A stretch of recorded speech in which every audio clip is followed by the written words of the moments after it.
Inspired by the famous dish of Panda Express, this is my homemade orange chicken. For the sauce, we'll need orange zest, juice of 1 orange, 4 tablespoons of sugar, 3 tablespoons of soy sauce, 1 tablespoon of black vinegar, 1 tablespoon of potato starch or cornstarch, and a tablespoon of garlic and ginger paste.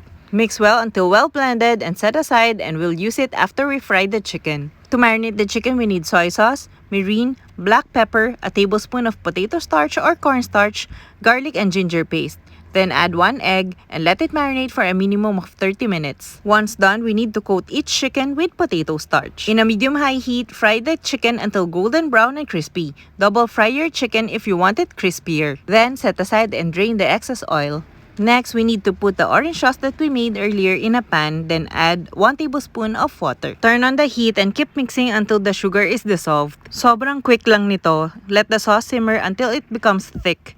Once it thickens, we can add the chicken already. Make sure lang natin na each chicken is properly coated with the sauce para masarap. Pag even na yung coating ng sauce na chicken, I like adding sesame seeds for garnish. This is so silky and aromatic. Favorite to ng daughter ko. I like serving my orange chicken on top of a hot steaming rice. And syempre, dapat lagi may veggies kaya I have here carrots and broccoli stir fry on the side. Then more sesame seeds on top. Kain tayo!